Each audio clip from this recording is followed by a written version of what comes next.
everyone. I'd like to thank you for joining us for this, our third virtual event as part of the Defeat Duchenne Family Forum for Montreal. And we hope you're all staying safe and healthy.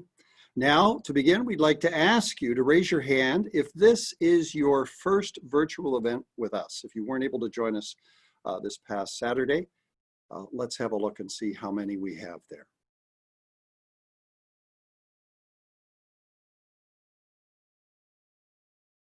I'll give you a minute just to complete it.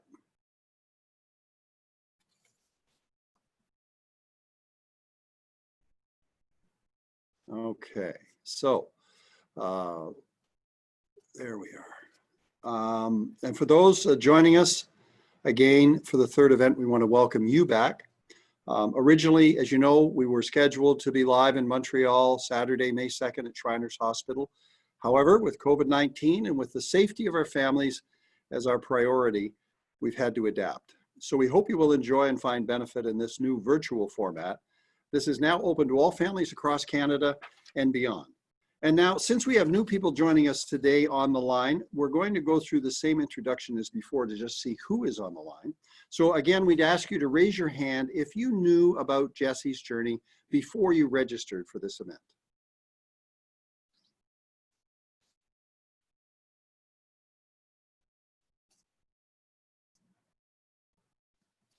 Okay, thank you very much for your participation. Now I would like to ask you, how far would you go for someone you love? Because that was the question that led to the birth of Jesse's journey 25 years ago, when John and Shireen Davidson from London, Ontario, learned their middle son, Jesse, was diagnosed with Duchenne muscular dystrophy. They charted a life-changing course for themselves, setting out to raise research funds to find a cure. Jesse's journey is known for its commitment to funding the most promising Duchenne research worldwide. And we're pleased to announce that now we have granted more than $13 million. This number was just released and updated during our recent research grant announcement that was held on Monday evening. But we're also committed to providing for parents and caregivers and families education and tools to advocate for timely access to treatments in Canada. We'll be hearing much more about that from our speakers today. So to further inform and unite the Duchenne community, we created these Defeat Duchenne Family Forums. We started the forums in London last spring, had families join us from across Canada, and then we moved on to Calgary in the fall, and again we had families from across this wonderful country. And now we want to know, where are you joining us from? So our first poll, Rochelle, can we post that and find out where we have participation from this afternoon? We'll give you a moment to complete that.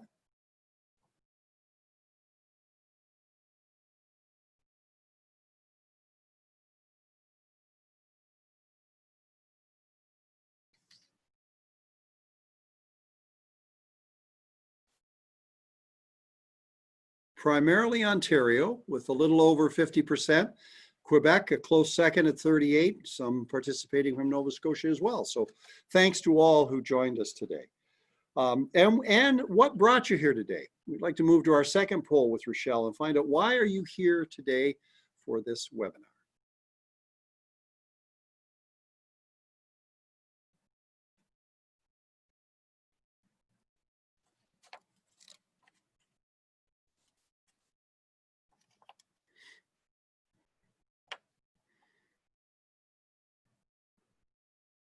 We'll just wait to see those results.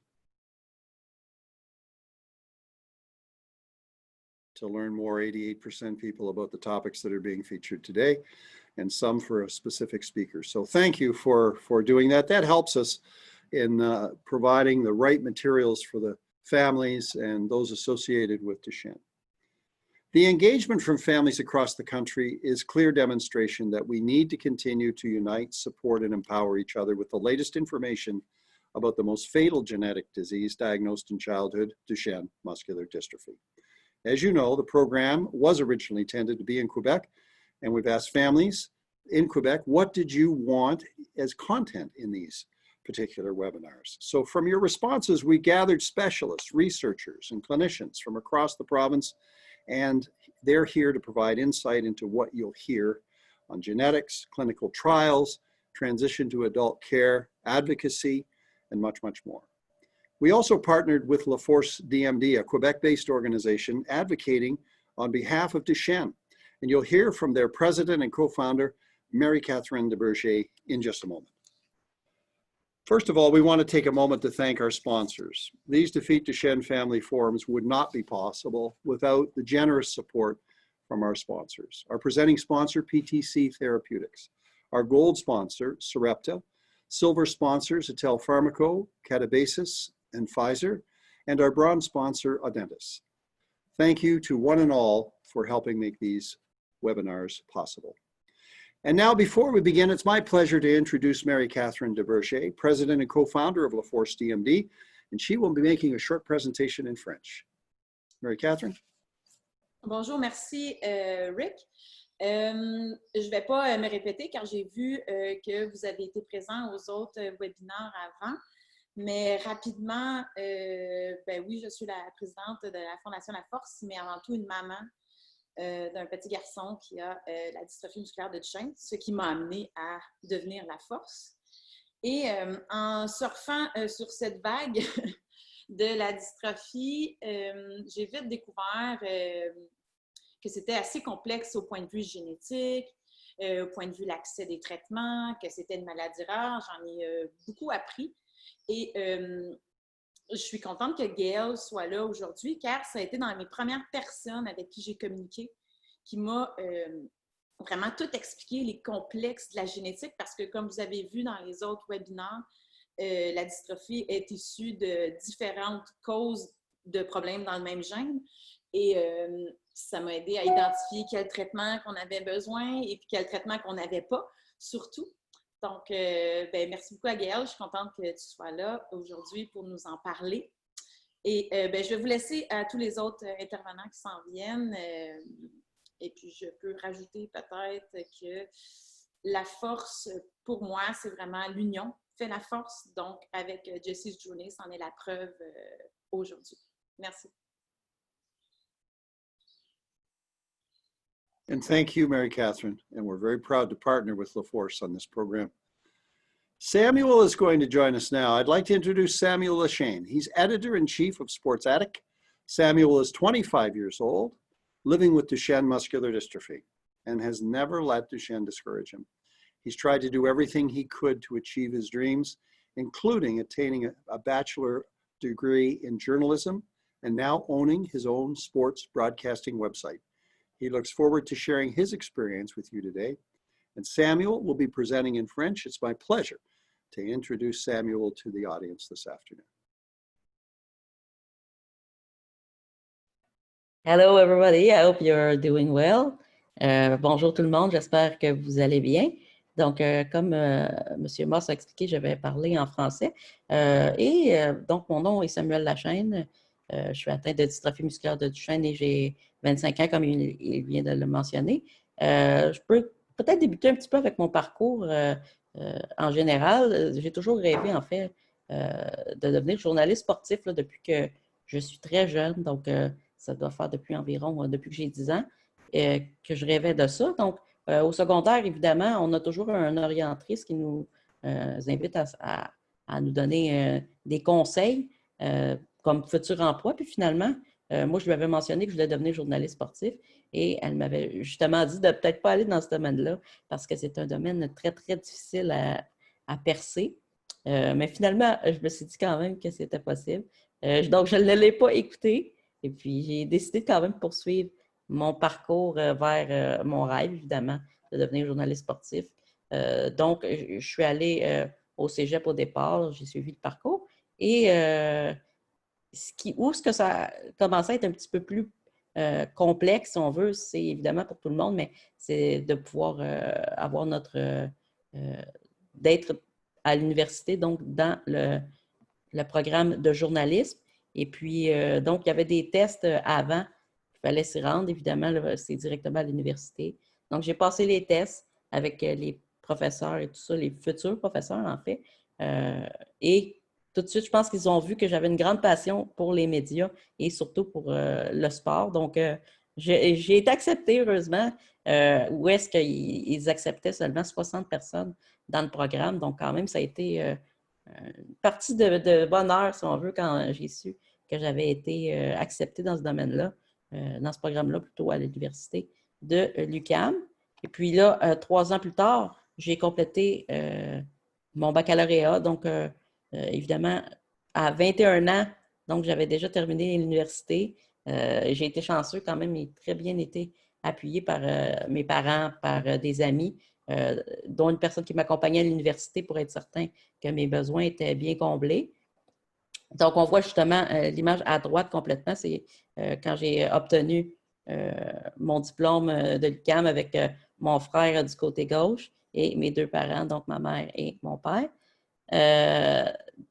Ce qui a été le point important par la suite, c'est que mon rêve était vraiment en journaliste sportif d'être à RDS un jour, donc au réseau des sports. Et puis, quand j'ai terminé mes cours, j'ai eu la chance de faire un stage à RDS. Et puis, j'ai travaillé durant l'été de 2016, du mois de mai jusqu'au mois d'octobre. Donc, j'ai travaillé là plusieurs semaines et ça a été vraiment extraordinaire que j'aie pu vivre ça. Donc, vraiment, ça a été la cerise sur le sundae. Malheureusement, par la suite, il y a eu beaucoup de coupures là, du côté d'RDS. Donc, j'ai dû quitter RDS, mais j'ai quand même gardé espoir de pouvoir continuer à travailler dans le domaine. Donc, par la suite, j'ai décidé justement de me partir mon site web, sportaddict.com, où est-ce que j'écris beaucoup de textes à tous les jours là, sur le sport, évidemment, beaucoup sur le Canadien et le hockey. Mais j'ai aussi eu des podcasts, une émission de télévision à la télévision des Basses-Laurentides dans ma région où j'avais ma propre émission de Sport Addict. Et j'ai même aussi travaillé, et je suis encore d'ailleurs pour une organisation de hockey, les Vikings de Saint-Eustache, où j'ai été directeur des communications pour l'équipe. Donc, ça a été vraiment un beau parcours que j'ai eu depuis le tout début. Puis, j'ai été très, très chanceux d'être bien entouré, que ce soit là, justement avec les images qu'on voit avec mes amis. Dans le milieu, là, on voit tous mes amis de secondaire, où on se voit encore quand même beaucoup. Et à la droite, mon meilleur ami qu'on se voit encore beaucoup, beaucoup. Et on est vraiment proches, là, comme des frères. Donc, ça aussi, ça a été quelque chose que j'ai été très chanceux durant mon passage au secondaire, là, où j'avais des amis là, très, très ouverts par le fait que parfois, des fois, en fauteuil roulant, on peut être gêné, mais vraiment, eux ont été là tout au long du secondaire. Pour revenir à mon parcours, c'est important de savoir quand même que ce parcours-là, c'est pas nécessairement facile. Là. Ça a été quand même des moments où on se demandait, moi et ma famille, parce qu'on l'a fait tous ensemble, c'était difficile. On se demandait même comment on a fait là, maintenant quand on y pense, à tous les jours d'aller à l'université, de prendre le métro, etc. Mais on a trouvé des moyens de réussir. Puis au final, bien, c'est l'objectif qui devient valorisant. Donc, on se dit qu'on l'a fait quand même pour une bonne chose si on veut. Donc, il faut savoir que, évidemment, la personne qui a la dystrophie musculaire a un rêve au départ ou quoi que ce soit. Donc, oui, cette personne-là doit accomplir des choses, mais c'est important aussi de savoir qu'il faut être bien encadré. Donc, les parents aussi sont extrêmement importants dans des parcours comme ça, je dirais. Moi, mes parents m'ont toujours encouragé, évidemment, à croire en mes rêves et d'essayer d'accomplir ce que je souhaite faire. Donc, moi, je souhaitais vraiment avoir mon diplôme et être dans le domaine du journalisme sportif. Donc, mes parents ont cru en moi et ont vraiment dit, on y va à 100% avec toi. Puis, c'est de cette manière-là, je pense que j'ai vraiment été plus motivée encore à accomplir autant de choses. Il faut savoir qu'évidemment, c'est certain que la dystrophie musculaire, comme tout le monde, m'amène aussi du négatif parfois, c'est sûr. Mais c'est justement là la différence, je pense, dans la vie.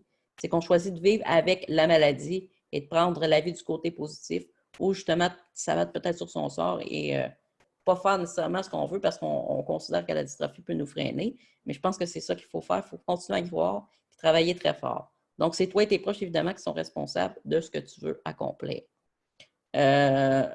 On parlait aussi beaucoup du COVID-19 dernièrement, donc le coronavirus, qui pourrait peut-être avoir un impact sur notre vie. C'est certain que moi aussi, ça a un impact. Je reste beaucoup à la maison récemment pour éviter d'avoir le virus, évidemment, parce que ça peut être dangereux. Mais je trouve quand même le moyen de travailler de la maison avec mon site web, avec mon ordinateur.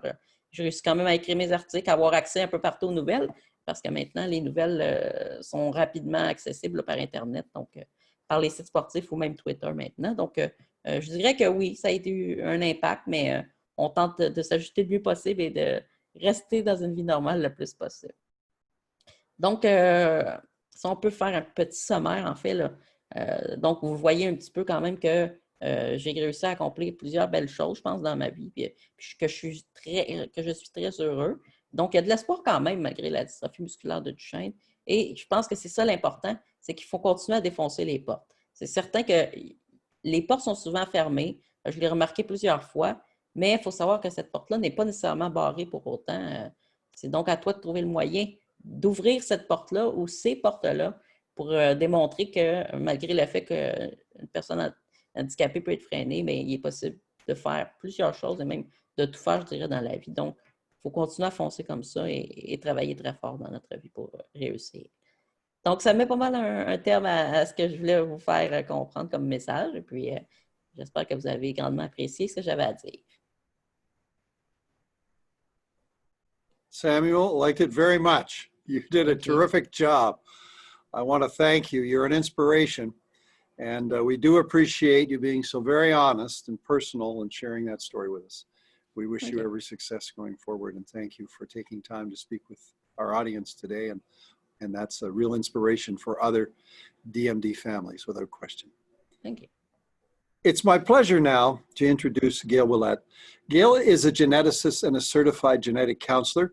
She's co-founder and president, CEO of the Quebec Coalition of Orphan Diseases, RQMO, and iRare, whose role is to inform and support individuals and families affected by rare diseases. Gail is also president of the Rare Disease Information and Resource Center and is the coordinator of the Orphanet Quebec project. Gail will be presenting in French, and it's our pleasure to have her join us this afternoon. So I'll turn it over to you, Gail, for your presentation. Thank you. I'll be sharing my slides. Just a moment. Sorry. Okay.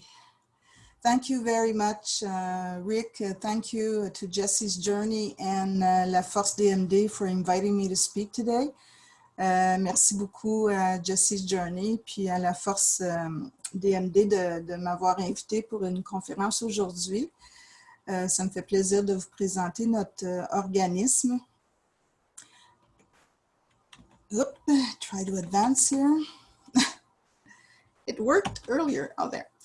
Alors, le RQMO, le Regroupement québécois des maladies orphelines, on célèbre cette année nos 10 ans. Donc, ça fait 10 ans qu'on s'est créé dans l'espace surtout québécois, mais aussi canadien et international.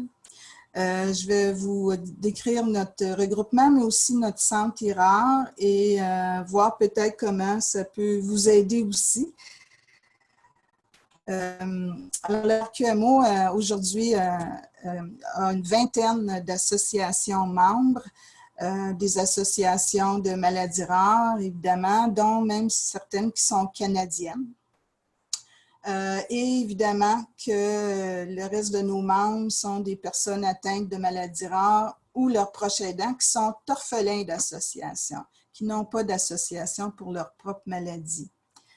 On peut dire que c'est les orphelins des orphelins. Notre mission, d'abord, on a un service qui est le service d'information et de soutien. C'est notre centre IRAR qui informe, qui donne des ressources, qui aide, qui fait des références et de l'éducation, que ce soit pour toute maladie rare, une maladie même non diagnostiquée. Je vais revenir à nos services plus précis pour le centre IRAR. Nous diffusons aussi de l'information sur les maladies rares et leurs problématiques. Nous faisons ça beaucoup par notre page Facebook et notre inforiel, notre infolette envoyée par courriel. Notre but, c'est vraiment de donner de l'information. On ne peut pas toujours donner de l'information sur les milliers de maladies rares, mais oui, l'avancement de la recherche, lorsqu'il y a des importantes découvertes de recherche, les maladies rares, des documents importants qui peuvent aider les familles et surtout aussi les problématiques, les enjeux qu'est-ce qui se passe aussi dans les autres pays avec les maladies rares pour voir en fait, ça nous fait voir l'avancement dans d'autres pays, puis qu'ici, on est peut-être moins avancé. On veut évidemment, depuis 10 ans, que nous sensibilisons le public et le milieu médical. Et on favorise les échanges entre les malades et les chercheurs. Évidemment, la promotion de la recherche, c'est très important. Malheureusement, on n'est pas une fondation où on peut financer la recherche, mais la promouvoir puis aider à la recherche, c'est un de nos buts. On fait aussi, évidemment, du plaidoyer social, ce qu'on appelle plus souvent par le mot advocacy, qu'on utilise même en français. Mais donc, on a depuis 10 ans là, interpellé les gouvernements au sujet des maladies rares. Donc, notre centre, oui, je vais revenir au centre rare plus tard. Juste au cas où que les définitions ne sont pas claires, une maladie rare, c'est une maladie qui affecte moins d'une personne sur 2000 dans la population. Évidemment que la dystrophie musculaire de Duchenne, c'en est une. Et on parle de maladie orpheline, là, en général, on dit que c'est une maladie qui ne fait pas l'objet de recherche ou de développement thérapeutique autant que les maladies communes, qui n'ont pas de traitement. C'est aussi utilisé de façon large là, parce que beaucoup de maladies rares sont tellement rares qu'on n'entend même pas parler, que sont peu connues. Donc, il y a des maladies vraiment orphelines. Dans le cas de la dystrophie musculaire de Duchenne, en fait, c'est quand même encourageant toute la recherche qui se fait sur cette maladie. Puis depuis un bon bout de temps, puis la raison étant que c'est un des premiers gènes de maladie génétique, la maladie héréditaire, qui a été identifié il y a déjà, je ne me rappelle plus combien d'années, mais il y avait la fibrose kystique, puis ensuite la dystrophie musculaire de Duchenne, qui a été une grande découverte. Donc, après la découverte du gène, évidemment, là, il y a eu beaucoup de recherches sur les mécanismes et pour les traitements. Bon, il y en a encore, évidemment, en développement. Fait qu'on peut dire que c'est une maladie qui est un peu moins orpheline à ce niveau-là, mais on a toujours besoin plus de recherche, évidemment, qui est vraiment un médicament efficace qui vous arrive, qui arrive aux patients atteints de la maladie. Combien de personnes et de maladies? Il y a plus de 7000 maladies rares. Des fois, on parle de 8000. On en découvre là, tous les jours, semaines, là, parce qu'on a des nouvelles technologies pour les maladies génétiques. Ça, c'est quelque chose que pas beaucoup de gens connaissent, cette statistique. 25 à 30 de toutes les maladies sont les maladies rares. Hein? Fait que la maladie est rare individuellement, mais ça représente quand même beaucoup de maladies et, comme vous allez voir, beaucoup de personnes. Dépendant des organismes, des pays, on dit que c'est une personne sur 12 à 20 dans la population qui est atteinte. C'est presque 3 millions de personnes quand même au Canada. Donc, notre centre est rare. Si vous allez sur YouTube, notre page, il y a une petite vidéo qui vous parle des services. Donc, notre but, c'est l'information et le soutien pour n'importe quelle maladie rare, que ce soit génétique ou pas. C'est un service qui est gratuit, qui est bilingue, puis qui est donné par un ou une professionnelle de la santé. Fait qu'on veut donner de l'information qui est sûre, officielle, les meilleures sources. Google, c'est beau, mais il y a peut-être mieux que Dr. Google quand on va chercher la meilleure information. Donc, quand quelqu'un nous écrit ou nous appelle, on peut trouver des articles vulgarisés, des guides de pratique, même des guides de pratique sur une maladie qu'ils peuvent remettre à leur médecin, hein, qui des fois n'ont pas le temps de chercher. On donne toujours des experts. En fait, je vais vous montrer. Quand quelqu'un veut toute l'information sur une maladie, on fait ce qu'on appelle ici notre fiche maladie. Ce n'est pas écrire une description de la maladie, ça existe beaucoup maintenant, mais c'est donner les liens vers les meilleures ressources. Donc, on fait ce genre de fiche où on va vous donner tout ce qui est écrit ici là, dans nos services. Donc, on va chercher les experts de la maladie, les cliniques spécialisées. Puis, on commence toujours Québec, Canada, États-Unis et le reste de la planète. On va chercher tous les spécialistes qui existent pour la maladie.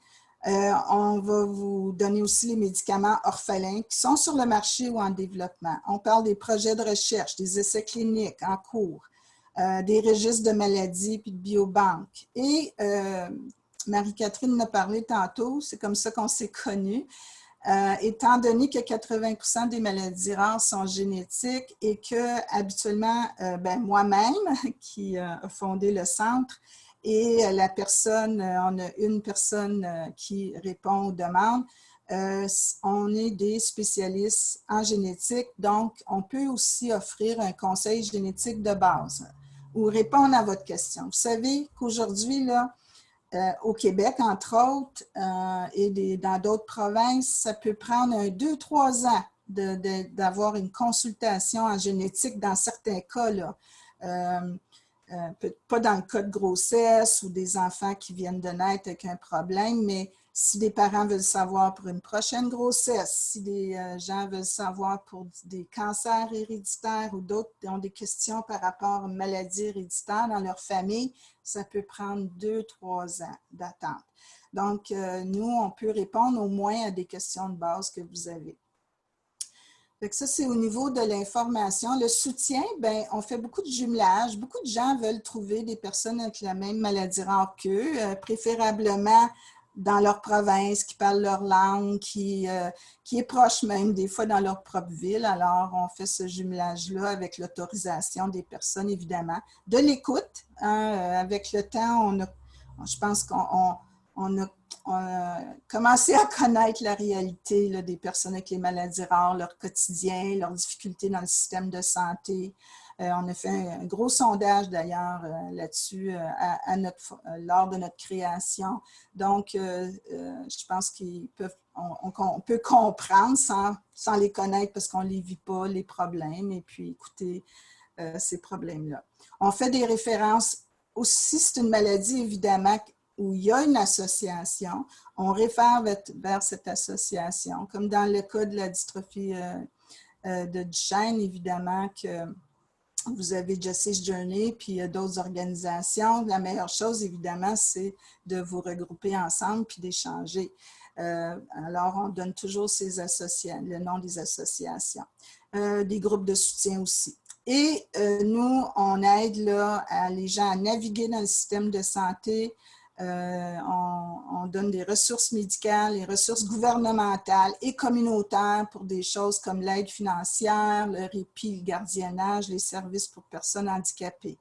On réfère, évidemment, on n'a pas tout le personnel pour pouvoir offrir ce genre de services, mais on réfère aux organismes les plus près.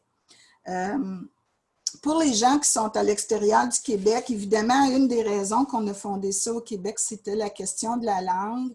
Beaucoup d'informations existent là, sur Internet, mais en anglais, puis il y en a qui ont de la difficulté à lire et comprendre cette information-là.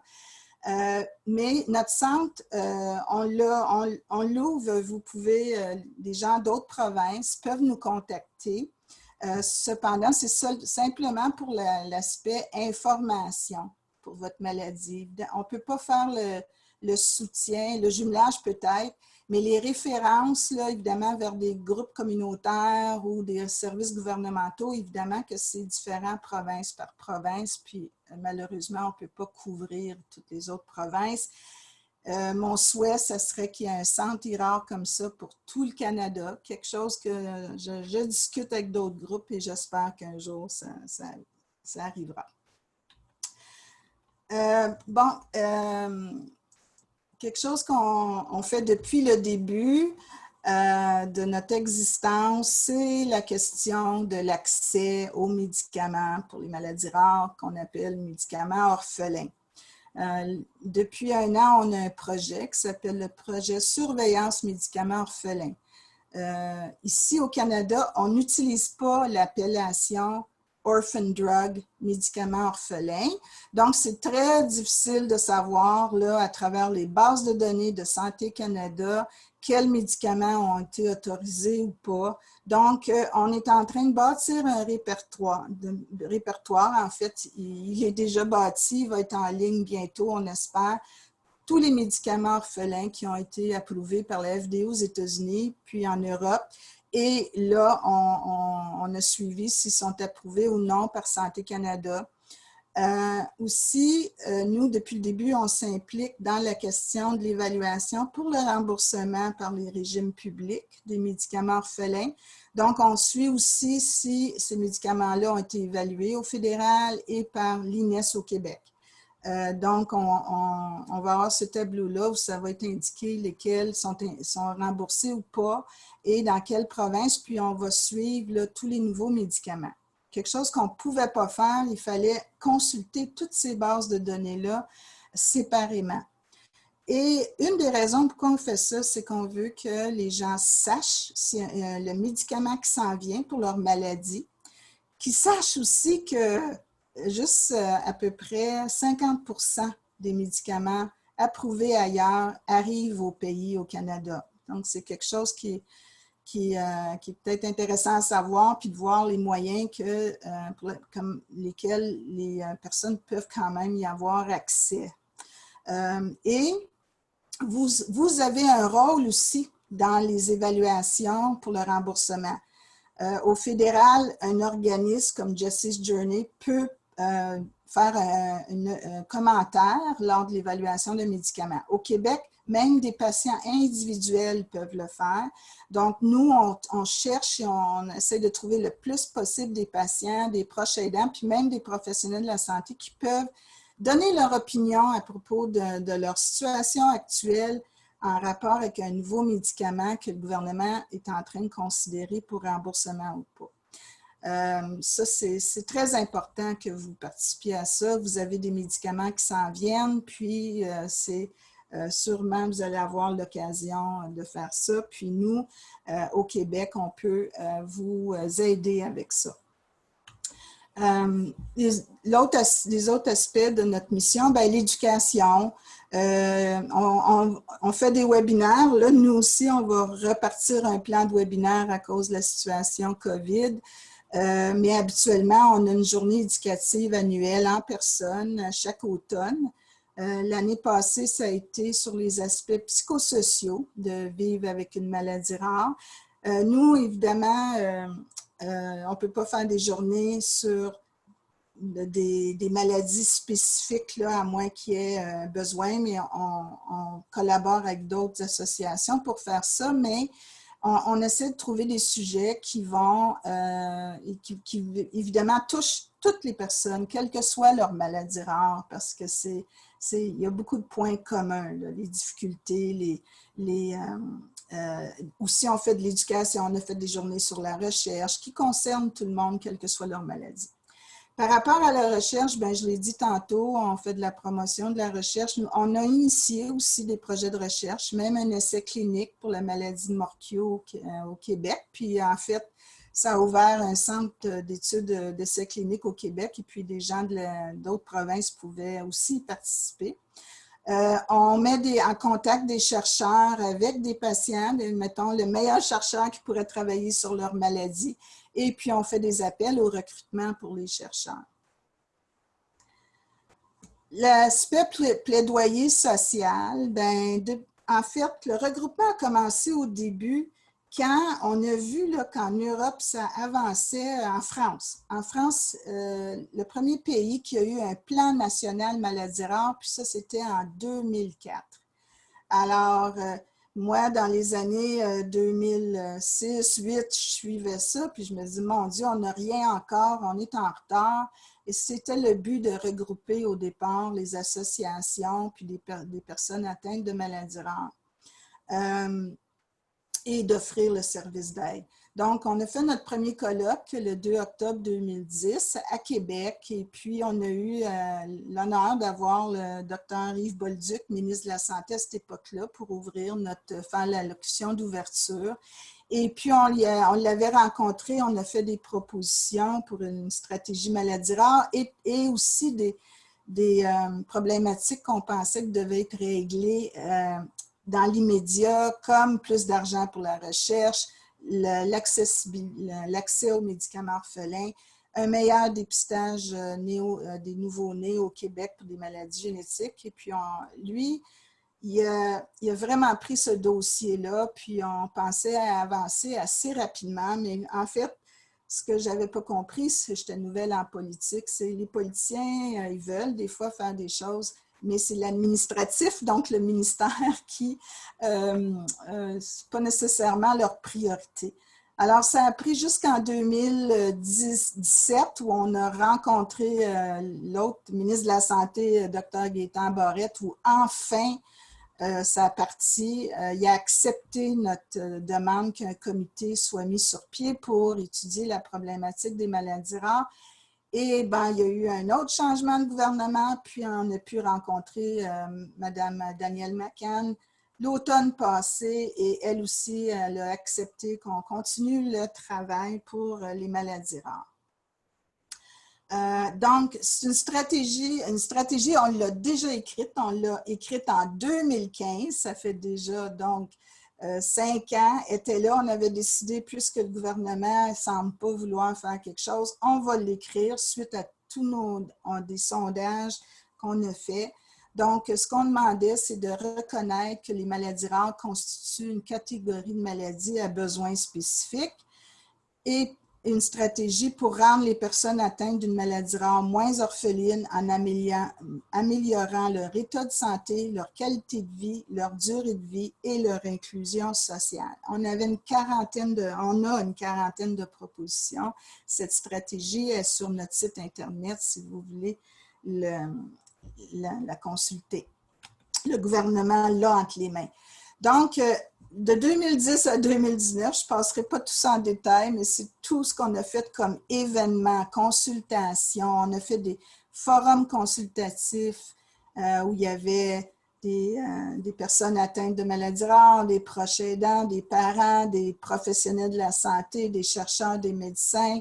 On a fait le sommet des maladies rares en 2015, là, donc, on est arrivé avec cette proposition de stratégie. On a fait vraiment beaucoup de démarches pour enfin arriver cette année, en 2010, ça a été annoncé à la Journée internationale des maladies rares où on a fait un événement au CHU Sainte-Justine. En collaboration avec le docteur Jacques Michaud, qui est directeur du centre de recherche aussi du CHU Sainte-Justine. On a fait un gros événement où la députée Marilyn Picard est venue annoncer que le gouvernement met sur pied un comité consultatif pour les maladies rares et qu'il va y avoir des forums de consultation où nous, le RQMO, mais aussi des associations de maladies rares vont pouvoir être consultées. Puis il y aura enfin un sous-comité sur les médicaments orphelins pour parler de la disponibilité et de l'accessibilité de ces médicaments-là. Donc, ça a pris 10 ans. On est fiers qu'on est arrivé à quelque chose. Malheureusement, évidemment, comme tout le reste, à cause de COVID, il était supposé d'avoir une première rencontre de ce comité en avril. Évidemment, c'est reporté. Le ministère, évidemment, est occupé à autre chose. C'est triste parce que nous, on trouve tout le temps que les maladies rares prennent tout le temps le deuxième, comment on dit, le deuxième siège, le siège en arrière. On est souvent oublié, négligé. Mais bon, au moins, on se dit qu'après la crise ou peut-être dans l'année qui vient, ça va repartir. Et enfin, au Québec, on aura une stratégie. Dernière chose, deux choses. Le RQMO a depuis toujours collaboré avec l'organisation canadienne, la Canadian Organization of Rare Disorders, à travers ces 10 ans-là, plus ou moins impliqués, mais on était impliqués dans la question des médicaments orphelins, d'un cadre réglementaire pour les médicaments orphelins au Canada, par Santé Canada, et aussi une stratégie canadienne pour les maladies rares. Mais malheureusement, cette stratégie-là, canadienne non plus, elle n'a jamais été... il n'y a aucun task force comité mis sur pied au Canada, alors qu'il y en a pour la douleur, il y en a pour d'autres problématiques de santé, puis il n'y a toujours rien au Canada non plus. Alors, Nous, on pense que pourquoi nous, on a fait ça au Québec, c'est aussi parce que la santé est juridiction provinciale. On pense que toutes les provinces devraient pouvoir avancer comme chez nous. À un moment donné, ça commençait à avancer en Ontario, mais toutes les provinces devraient en profiter. Fait que s'il y avait un leadership canadien aussi pour ça, ça aiderait.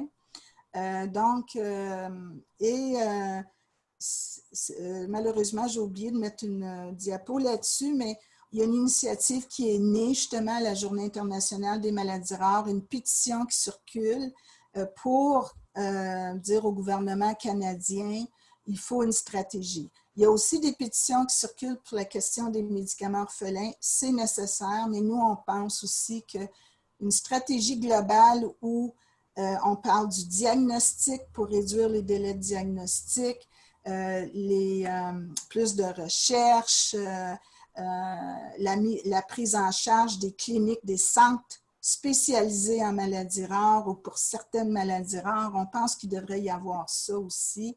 Donc, je pourrais vous donner à Rick, à l'organisation Justice Journey, les liens pour cette pétition. Il y a un site web où aussi des associations peuvent mettre de l'avant leur propre association en devenant partenaire. Donc, on pense aussi que c'est pas juste pour le Québec, là, toutes les provinces devraient avoir un comité comme ça et parler de stratégie maladies rares. Et pour deuxième chose, pour la question de la dystrophie musculaire de Duchenne, je pense que vous êtes beaucoup servis, entre autres, là, par les deux organismes, là, Force DMD, Justice Journey, par rapport à la recherche. Vous faites avancer la recherche, il y a des traitements qui s'en viennent. Mais si on peut vous aider avec d'autres aspects, comme je vous ai dit, si vous avez des questions sur la génétique, vous pouvez nous contacter si vous n'arrivez pas à contacter ou un médecin ne peut pas vous répondre à vos questions. Ensuite, la question des quand un médicament va arriver, là, qui va être à l'étude au Québec par l'INES pour le remboursement, c'est un dossier sur lequel on est toujours très actif et on peut vous aider. Donc, gênez-vous pas de nous contacter. Voilà, donc merci. Et puis, voilà toutes nos coordonnées. Aussi, je vous enjoins à joindre notre page Facebook. On a une page Facebook ouverte et fermée. La page ouverte, là, il y a beaucoup d'informations sur la communauté des maladies rares en général. Merci beaucoup. Thank you, Gail. Very useful information for families in Quebec and across Canada. And of course, these are current issues that not just Duchenne is facing, but all of the people suffering from rare diseases. So it's a story that we're going to hear more about in just a moment as I introduce Nicola Worsfold. She's the Director of Advocacy and Research at Jesse's Journey. She's the mother of Owen, who's 13 years old and living with Duchenne. Nicola is going to give us a little more insight into our activity at Jesse's Journey and our plans and how you can get involved and help. She'll be presenting in English. So Nicola, now over to you. Thank you, Rick. Can you hear me okay? Yeah. And you can see my slides okay? Yes. I'll take. Okay. Thank you, Rick. And hello, everyone. Thank you for inviting me to speak today. I have had the fantastic pleasure of working with this outstanding team here at Jesse's Journey since September of last year.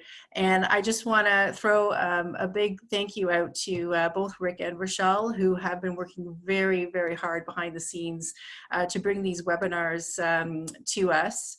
And also to Mary Catherine. I think this is such a great example of how, you know, when we partner on these types of initiatives, we can do some great things. So thank you, Mary Catherine, as well, for your support and partnership on this event.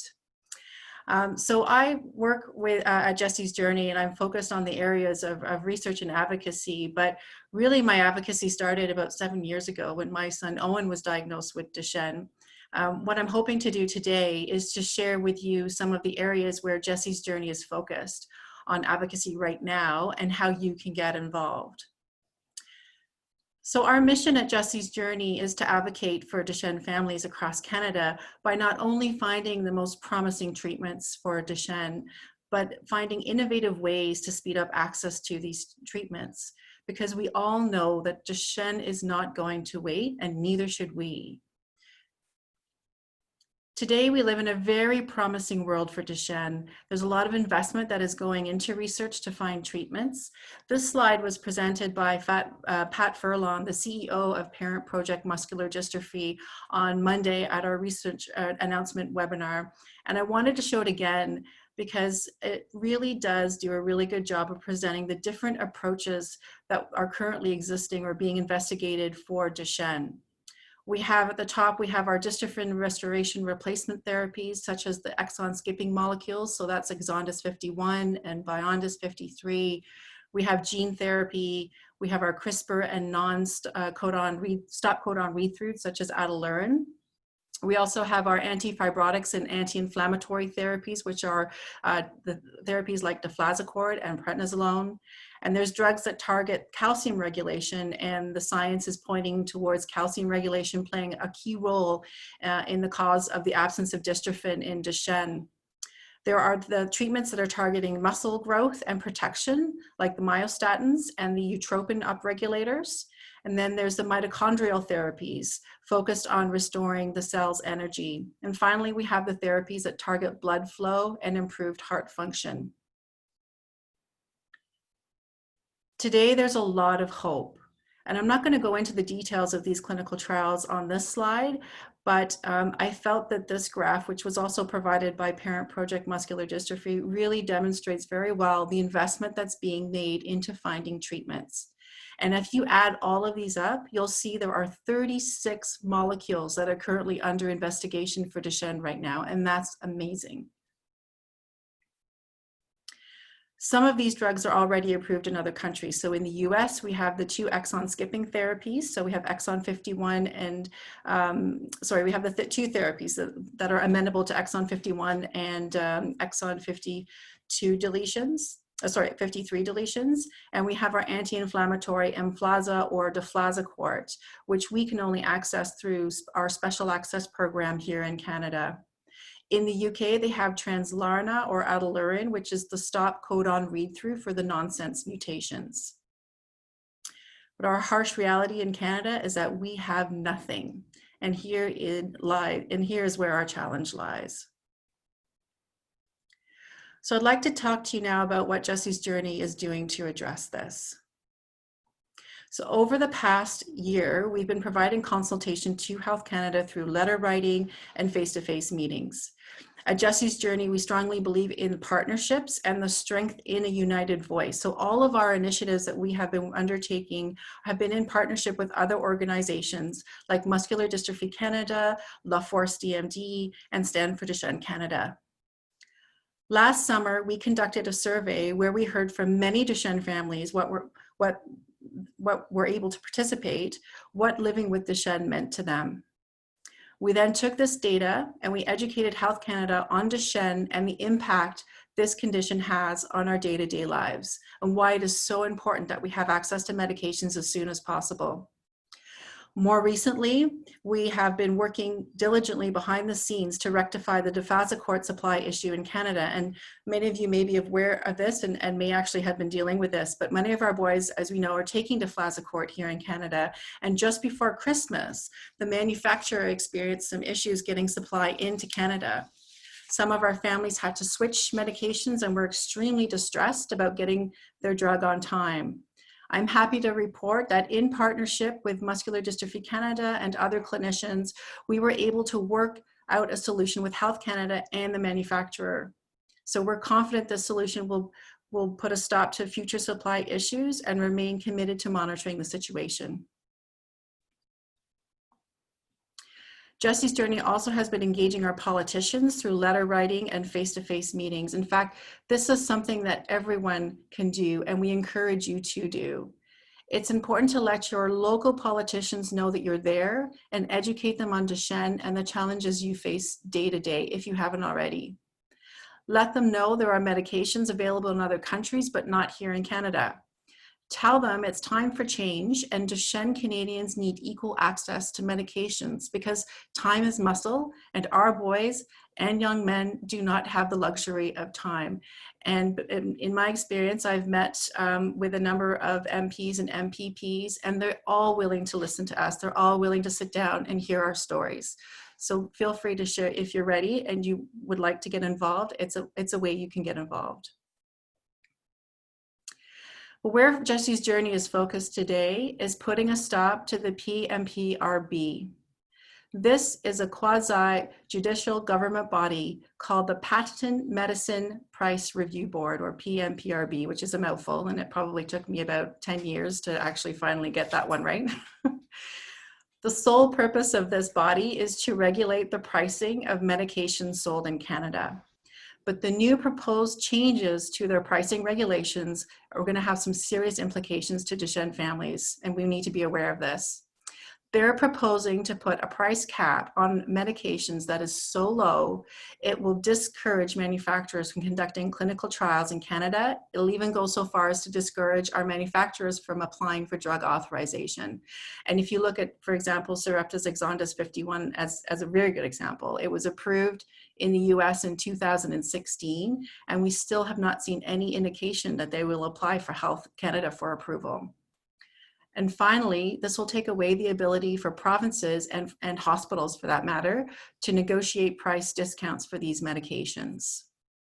So you can partner with us and with rare disease organizations to help put a stop to the PMPRB. The Canadian Organization of Rare Disorders, also known as CORD, is leading a campaign against the implementations of these proposed changes. And in fact, we just got a message right before this webinar started, it's hot off the press, that CORD, so through our efforts and through CORD's efforts, that we have been able to delay the decision on this new policy to January 2021. So the original plan was to implement these changes in July, and it's now been delayed to January 2021. So this is great news, and this is due to a lot of the work that Durhan and CORD have been working on. And you can join us on this fight. It's there's a campaign that CORD is running right now. It's called the Fight for Our Lives. And what it does is it sends a letter to your MPP, copying in our Health Minister, Patty Hajdu, and our Prime Minister, Justin Trudeau. So all you have to do is go to their website, and they've done all the hard work for you. So they've already written the letter. You just type in your postal code, and they'll match you up to your local MPP, and you just press send. Of course, if you want to add any more information about yourself and about Duchenne, you can go ahead and do that as well. So I would like to end it here, but more importantly, I would like to invite you all to join our advocacy movement. So if you'd like to learn more about how you can get involved, please feel free to send me an email. So with that, I'll finish, and I thank you all for your time today. Thank you, Nicola. Sure, You're welcome. Appreciate it. And Gail's input today, your input today, things are moving quickly, you know, in some ways, and not quickly enough in others. We need to, you know, be diligent in this field as far as advocating for access to these drugs as they now finally are coming available. It's great. We want to move on now to some questions. We just have a few minutes left, but thank you to our presenters today. We're so fortunate to have access to these experts. And I'm sure that some of you there have questions. Please feel free to ask them now. Rochelle will guide you through, and she'll respond, or she'll ask the questions in English, and Mary Catherine will provide the questions in French for our panelists this afternoon. So please, Rochelle, take it from here. Fantastic. So we have one question so far in the chat box. I believe it might be for Nicola or maybe Gail. We have, is the letter to the MPPs available in French as well? And you just need to unmute yourself. Sorry, I was having trouble finding the mute button there. I'm not sure. I think if you go to their website, I do believe there is an option as soon as it opens to go into either English or French. So when you go on the website, which is www.fightforyourlives.com, there is an icon that you can switch languages. Yeah, and I can confirm that our organization has been putting the link in French on our Facebook page, and we can put it up again if you want, or if you have trouble finding it. So, yeah. Perfect, thank you. And I'm just going to invite all the attendees from today. If you have any further questions, we have Samuel, we have Gail, we have Nicola. We'll just give a few more minutes. If you have any questions, just please put that into the chat box, and we'll be glad to answer it for you today.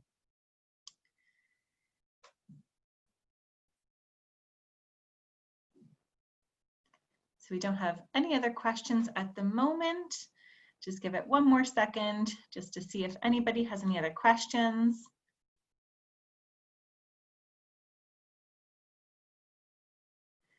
We have a question for Samuel. Samuel, did you find that the schools were helpful? Honestly, yes, for sure. Sometimes we think about maybe sending our child to a special needs school, but I went to normal school and it was very useful from start to beginning. I had an easy way to learn, but everybody that works hard, I think, will enjoy the school for sure. Thanks, Samuel. And any other questions this afternoon? We got a question here. Can we get a copy of Nicola's presentation? Absolutely, I'm happy to send one out.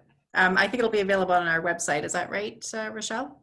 Correct, yeah. After this Saturday, the 30th, all the recordings and the slides will be shared with all the attendees. So yes, we will send that out. And one last question for Samuel here. We have, were other students sensitive? Again, when I presented my my presentation, we saw pictures with my friends, and yes, I can tell they were very sensitive, and everybody wanted to help me. So I can tell that I had very difficulties to be accepted in school because I showed that I was accepting myself. So I think that the best way to get accepted is to accept yourself, and after that, the people will feel it and they will all be comfortable with you. That's beautiful. Thank you, Samuel. Okay. Well, we are at just after 1 o'clock today. So Rick, if you don't mind maybe just wrapping us up, and then we'll let everyone on their way. Thank you. Thank you all so much. And special thanks to Samuel, Gail, and Nicola for your wonderful presentations today, and to you for joining us and our friends who've joined us for the Defeat Duchenne Family Forum's third virtual event. Not possible, however, without our sponsors. And again, a final thank you to them. Our presenting sponsor, PTC Therapeutics, our gold sponsors, Sarepta Therapeutics, our silver sponsors, Atel Pharmaco, Catabasis, and Pfizer, and our bronze sponsor, Adentis.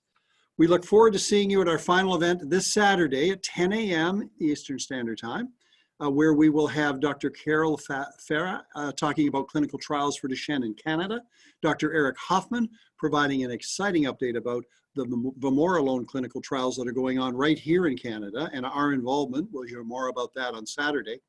We'll also have Brett Billmeyer from PTC Therapeutics, Jennifer Lacorte from Sarepta, Anna Christensen from Trins or Atel Pharmaco, and Joanne Donovan from Catabasis. We'll hear from all those people on Saturday. It should be a terrific program, and we really hope you can join us. We'll send reminders on Friday for the Zoom links. And remember that it's really only through the support that Jesse's Journey receives from you that we can continue to fund the most promising research into Duchenne muscular dystrophy. It's through the advancement of research that those who face Duchenne can have hope for a long and inspired life. We hope you'll get involved, whether it be helping to raise funds through your local community, sharing your story to raise awareness, becoming an advocacy ambassador that we heard more about today, volunteering, or simply joining the conversation on social media. We wish you a wonderful rest of the week, and we'll see you this weekend for our fourth and final webinar. Thank you, one and all. Thank you. Thank you, everybody. Have a good afternoon.